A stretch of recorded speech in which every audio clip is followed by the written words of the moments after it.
नमस्कार, मेरा नाम वंदना रानी है। मैंने एमकॉम बीएड एसबीटीसी किया है। शिक्षा क्षेत्र में मेरा 18 वर्ष का अनुभव रहा है। सर्वप्रथम मैं अपने ज़िले फर्रुखाबाद के बारे में बताना चाहूँगी। मेरा ज़िला जो कि पवित्र गंगा नदी के किनारे बसा हुआ है। प्रत्येक वर्ष यहाँ एक विशाल मेले का आयोजन किया जाता है, जहाँ दूर दूर से श्रद्धालु आते हैं और गंगा स्नान कर पूजा आराधना कर माह भर यहीं पे रहते हैं। और इसी प्रकार से एक दूसरा पवित्र स्थल है जिसका नाम संकिसा है, जो बौद्धों का प्रसिद्ध धार्मिक स्थल है। और यहाँ विश्व से, संपूर्ण विश्व से लोग दर्शन के लिए आते हैं और यहाँ पूजा आराधना करते हैं। मैं प्राथमिक विद्यालय नगलाखैम रेंगाई में प्रधानाध्यापिका के पद पर कार्यरत हूँ। मेरे विद्यालय में वर्तमान समय में 183 बच्चे नामांकित हैं, जो कि सभी ग्रामीण परिवेश से हैं। गंगा जी के किनारे बसा हुआ मेरा विद्यालय किसी न किसी तरह अज्ञात था, जिसे कोई परिचित नहीं था, जिसे कोई जानता नहीं था। अनेकों समस्याएं मेरे सामने थीं, जिनका सामना मुझे करना पड़ा। किनारे कटरी क्षेत्र में होने के कारण यहाँ नामांकन संख्या बहुत कम थी। बच्चे विद्यालय में आकर ठहरना नहीं चाहते थे। विद्यालय में चारों ओर गंदगी थी, भौगोलिक स्थिति अच्छी नहीं थी, शिक्षण व्यवस्था अच्छी नहीं थी, पढ़ने में ना पढ़ाने में किसी की रुचि थी। इसीलिए विद्यालय में काफ़ी प्रयास करने की आवश्यकता थी, जिसमें मैंने कार्य करने का प्रयास किया, जिनके बारे में मैं आगे बताना चाहूँगी। मैंने जब श्री अरविंदो सोसाइटी ZIIEI के कार्यक्रम का प्रशिक्षण प्राप्त किया, तो मुझे पता चला कि बिना पैसे खर्च किए भी कैसे शून्य निवेश नवाचार द्वारा बच्चों के लिए TLM बनाए जा सकते हैं और बच्चों का पढ़ाई की तरफ रुझान किया जा सकता है। इनोवेटिव पाठशाला कार्यक्रम के प्रशिक्षण से मुझे अपने विषय को विभिन्न गतिविधियों के माध्यम से पढ़ाने का अवसर प्राप्त हुआ और मैंने बच्चों के साथ उन सब तरीकों को साझा भी किया। प्रशिक्षण से मुझे बहुत फ़ायदा मिला। मेरे दिमाग में जो गतिविधि चल रही थी, मैंने उसे ठीक ढंग से बच्चों के साथ क्रियान्वित किया भी। बच्चों से जो मैंने प्रशिक्षण में सीखा, वो सब मैंने उनके साथ साझा भी किया, उनके साथ शामिल होकर उनसे करवाया भी। प्रशिक्षण जो कि हमें श्री अश्विनी कुमार जी द्वारा प्राप्त हुआ, उनका सहयोग काफ़ी सराहनीय है। उनके द्वारा बताए गए कार्यों को मैंने काफ़ी हद तक अपने बच्चों के साथ करने का प्रयास किया। उनके द्वारा बताए गए लेसन प्लान, उनके पढ़ाने का तरीका, नई तकनीकें और जो इस समय हम जो ऑनलाइन शिक्षण बच्चों को दे रहे हैं, उसमें भी काफ़ी मदद मिली और आने वाली कमियों को उन्होंने काफ़ी ही बेहतर ढंग से सुधारने का प्रयास भी किया।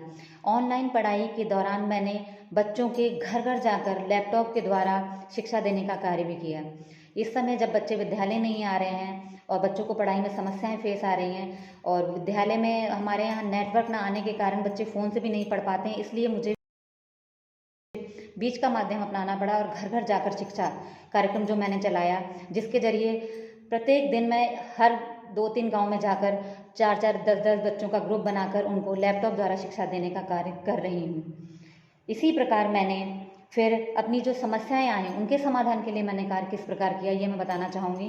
नामांकन के लिए मैंने बच्चों के अभिभावकों से संपर्क किया, पंपलेट छपकाए स्वयं के खर्चे पर और उन्हें जगह जगह पर लगाया, लोगों को दिया, ताकि लोगों का रुझान विद्यालय तथा शिक्षा के प्रति बढ़े।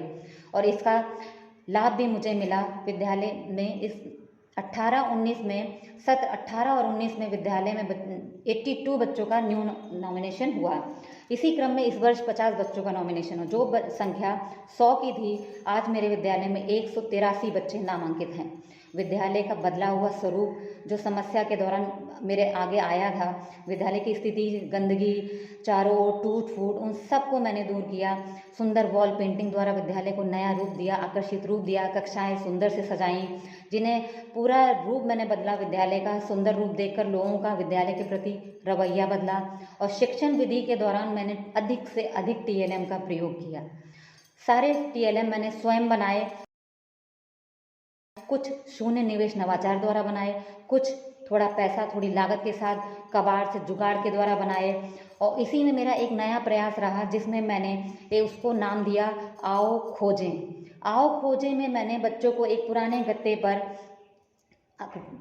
चार्ट पेपर चिपकाकर उसको एक आकर्षक सुंदर रूप दिया और उस पर प्रतिदिन एक नया टॉपिक प्रकरण डालकर बच्चों को दिया और कहा कि इसके विषय में जानकारी लेकर आएँ, चाहे चित्र के माध्यम से, चाहे लिख कर, और वो लाकर उस बोर्ड पर चिपकाएँ।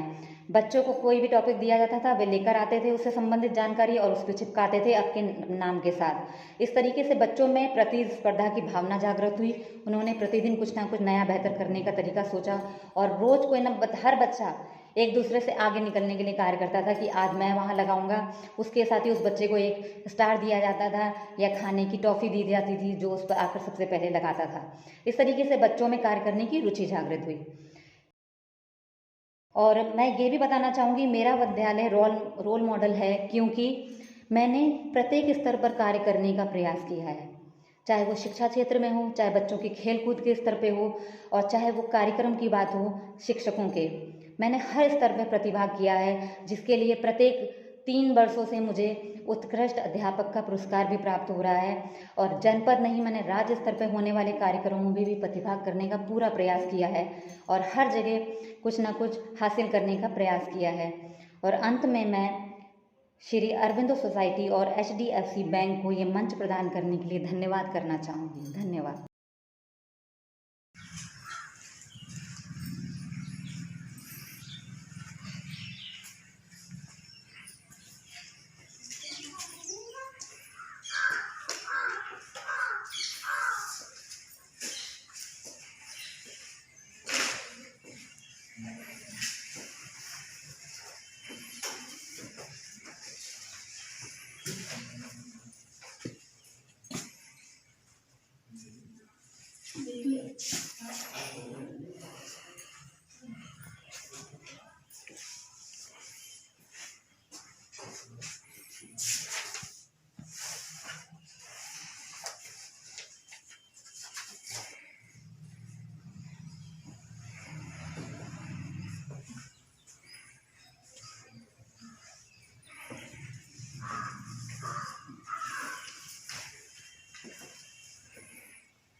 रानी, प्रधान अध्यापक, प्राथमिक विद्यालय नगला खैमरंगई, ब्लॉक कमालगंज। एक आदर्श एवं कर्तव्यनिष्ठ शिक्षिका हैं। इनके प्रयासों से आज विद्यालय उस क्षेत्र में दिनों दिन प्रगति कर रहा है। आश्चर्य की बात यह है कि जिस समय ये उस विद्यालय में ज्वाइन करने के लिए गई थी तो वहाँ की स्थिति अत्यंत खराब थी और ग्रामीण लोगों का सहयोग नहीं मिल रहा था, जिससे ये परेशान होकर के वहाँ से कहीं अन्यत्र जाने के लिए लालायित रही। लेकिन एक दिन डाइट में मेरे संपर्क में आई और इन्होंने मेरे सामने वो बात रखी। हमने इनको समझाया कि आप अपना कार्य करते रहिए, संघर्ष करिए और आपको जो है सफलता अवश्य मिलेगी। इन लोगों ने मेरी बात को माना और उसका परिणाम यह हुआ कि आज उस क्षेत्र में ग्रामीण लोग इनके द्वारा किए गए कार्यों से संतुष्ट हैं और इनके द्वारा जो कार्य किए गए हैं उसमें विद्यालय की स्थिति पहले की तुलना में अधिक सुधरी है। इनके द्वारा जो कायाकल्प का कार्यक्रम किया गया है वो पहले से जारी है। पूर्व में विद्यालय के सभी कक्षा कक्ष, श्यामपट और अन्य जो व्यवस्थाएं वो अस्त व्यस्त थी। इन्होंने अपने स्वयं के प्रयासों से उनको व्यवस्थित किया और आज इनके विद्यालय में नामांकन निरंतर बढ़ा है। मैं इस आशय के साथ इनके उज्ज्वल भविष्य की कामना करता हूँ कि ये शिक्षिकाएँ, ऐसी शिक्षिकाएँ अपने कर्तव्य को एक लगन और मेहनत से निभाते हुए आगे बढ़ने का प्रयास करें। मैं श्रीमती वंदना रानी के उज्ज्वल भविष्य की कामना करता हूँ। कार्ड देना थोड़ा सा रेडी। मैं प्रिंसिपल डाइट विजयपाल सिंह इनके उज्ज्वल भविष्य की कामना करता हूँ और आशा करता हूँ कि ये अपने शैक्षिक कार्यों में गुणवत्तापूर्वक सुधार करने का निरंतर प्रयास करते रहेंगे।